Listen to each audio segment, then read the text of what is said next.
चारपाई पर लेटी हुई बुधिया साफ साफ देख रही थी कि सूरज अब ऊँघने लगा था और दिन की लालिमा मानो रात की कालिमा में तेजी से समाती जा रही थी। देखते ही देखते अंधेरा घिरने लगा था, बुधिया के आसपास और उसके अंदर भी। लगा जैसे वह कालिमा उसकी जिंदगी का एक हिस्सा बन गई है। एक ऐसा हिस्सा जिससे चाहकर भी वह अलग नहीं हो सकती। मन किसी व्याकुल पक्षी की तरह तड़प रहा था। अंदर की घुटन और चुभन ने बुधिया को हिलाकर रख दिया। समय के क्रूर पंजों में फंसी उलझी बुधिया का मन हाहाकार कर उठा है। तभी ठक की आवाज ने बुधिया को चौंका दिया। उसके तनमन में एक सहरन सी दौड़ गई।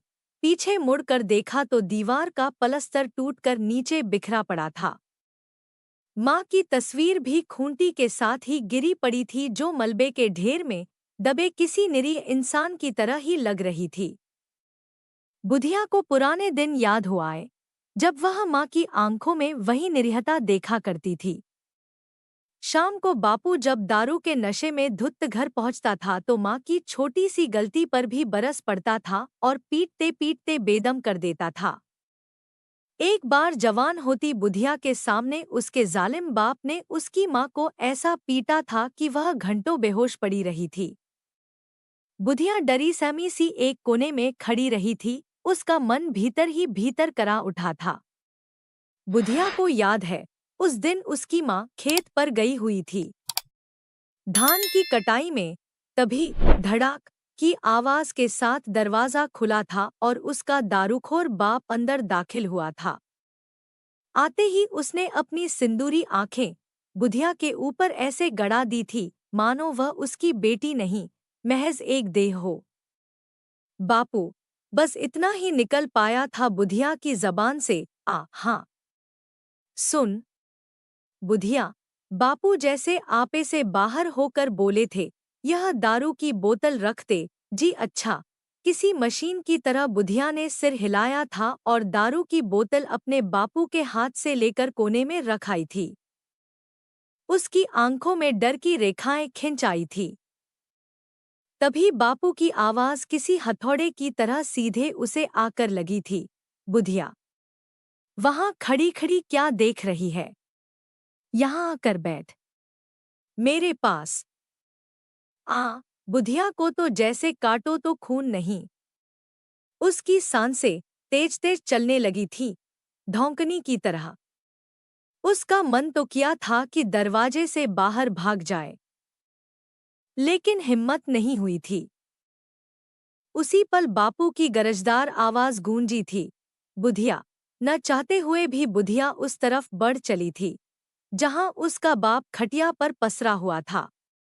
उसने झट से बुधिया का हाथ पकड़ा और अपनी ओर ऐसे खींच लिया था जैसे वह उसकी जोरू हो। बापू, बुधिया के गले से एक घुटी घुटी सी चीख निकली थी। यह क्या कर रहे हो बापू? चुप! बुधिया का बापू जोर से गरजा और एक झन्नाटेदार थप्पड़ उसके दाएं गाल पर दे मारा था। बुधिया छटपटा कर रह गई थी। उसमें अब विरोध करने की जरा भी ताकत नहीं बची थी। फिर भी वह बहेलिए के जाल में फंसे परिंदे की तरह छूटने की नाकाम कोशिश करती रही थी। थक-हार कर उसने हथियार डाल दिए थे। उस भूखे भेड़िए के आगे वह चीखती रही, चिल्लाती रही, मगर यह सिलसिला थमा नहीं, चलता रहा था लगातार। बुधिया ने माँ को इस बाबत कई बार बताना चाहा था, मगर बापू की सुलगती सिंदूरी आंखें उसके तनमन में झुरझुरी सी भर देती थीं और उस पर खौफ पसरता चला जाता था। वह भीतर ही भीतर घुट-घुट कर जी रही थी। फिर एक दिन बापू की मार से बेदम होकर बुधिया की माँ ने बिस्तर पकड़ लिया था। महीनों बिस्तर पर पड़ी तड़पती रही थी वह और उस दिन जबरदस्त उसके पेट में तेज दर्द उठा। तब बुधिया दौड़ पड़ी थी मंगरू चाचा के घर।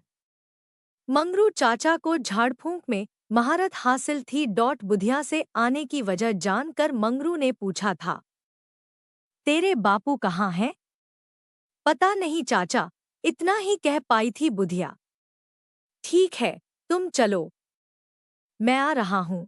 मंगरू ने कहा तो बुधिया उल्टे पैर अपने झोंपड़े में वापस चली आई थी। थोड़ी ही देर में मंगरू भी आ गया था।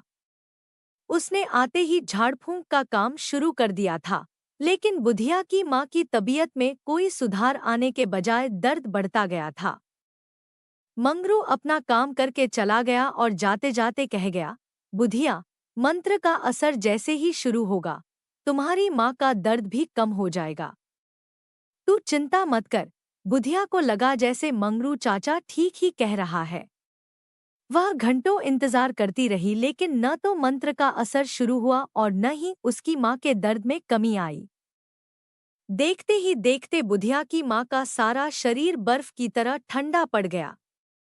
आंखें पथराई सी बुधिया को ही देख रही थी, मानो कुछ कहना चाह रही हों। तब बुधिया फूट फूट कर रोने लगी थी। उसके बापू देर रात घर तो आए, लेकिन नशे में चूर। अगली सुबह किसी तरह कफन फन का इंतजाम हुआ था। बुधिया की यादों का तार टूटकर दोबारा आज से जुड़ गया। बापू की ज्यादतियों की वजह से बुधिया की जिंदगी तबाह हो गई। पता नहीं वह कितनी बार मरती है, फिर जीती है। सैकड़ों बार मर चुकी है वह, फिर भी जिंदा है, महज एक लाश बनकर। बापू के प्रति बुधिया का मन विद्रोह कर उठता है, लेकिन वह खुद को दबाती आ रही है। मगर आज बुधिया ने मन ही मन एक फैसला कर लिया, यहाँ से दूर भाग जाएगी वह, बहुत दूर, जहां बापू की नजर उस तक कभी नहीं पहुंच पाएगी। अगले दिन बुधिया मास्टरनी के यहाँ गई कि वह अपने ऊपर हुई ज्यादतियों की सारी कहानी उन्हें बता देगी। मास्टरनी का नाम कलावती था, मगर सारा गांव उन्हें मास्टरनी के नाम से ही जानता है। कलावती गांव के ही प्राइमरी स्कूल में पढ़ाती हैं, बुधिया को भी उन्होंने ही पढ़ाया था।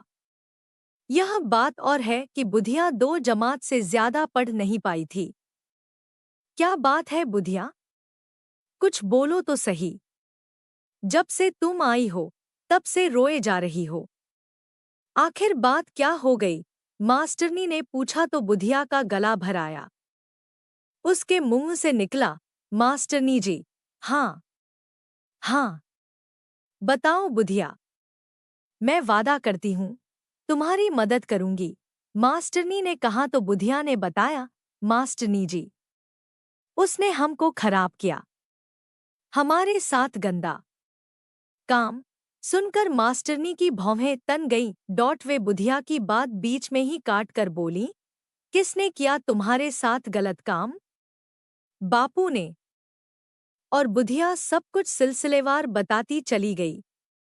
मास्टरनी कलावती की आंखें फटी की फटी रह गईं और चेहरे पर हैरानी की लकीरें गहराती गईं। फिर वे बोली, तुम्हारा बाप इंसान है या जानवर? उसे तो चुल्लू भर पानी में डूब मरना चाहिए। उसने अपनी बेटी को खराब किया। खैर, तू चिंता मत कर बुधिया। तू आज शाम की गाड़ी से मेरे साथ शहर चल। वहां मेरी बेटी और दामाद रहते हैं। तू वहीं रहकर उनके काम करना, बच्चे संभालना। तुम्हें भरपेट खाना और कपड़ा मिलता रहेगा। वहां तू पूरी तरह महफूज रहेगी। बुधिया का सिर मास्टरनी के प्रति इज्जत से झुक गया। नई दिल्ली रेलवे स्टेशन पर उतरते ही बुधिया को लगा जैसे वह किसी नई दुनिया में आ गई हो। सब कुछ अलग और शानदार था। बुधिया बस में बैठकर गगनचुंबी इमारतों को ऐसे देख रही थी मानो कोई अजूबा हो। तभी मास्टरनी जी ने एक बड़ी इमारत की तरफ इशारा करते हुए कहा, देख बुधिया, यहाँ औरत मर्द सब एक साथ कंधे से कंधा मिलाकर काम करते हैं। सच। बुधिया को जैसे हैरानी हुई, उसका अल्हड़ व गमवई मन पता नहीं क्या क्या कयास लगाता रहा। बस एक झटके से रुकी तो मास्टरनी के साथ वह वहीं उतर पड़ी। चंद कदमों का फासला तय करने के बाद वे दोनों एक बड़ी व खूबसूरत कोठी के सामने पहुंची। फिर एक बड़े से फाटक के अंदर बुधिया मास्टरनी जी के साथ ही दाखिल हो गई। बुधिया की आंखें अंदर की सजावट देखकर फटी की फटी रह गईं। मास्टरनी जी ने एक मॉडर्न औरत से बुधिया का परिचय कराया और कुछ जरूरी हिदायतें देकर शाम की गाड़ी से ही वे गांव वापस लौट गईं। शहर की आबोहवा में बुधिया खुद को महफूज समझने लगी।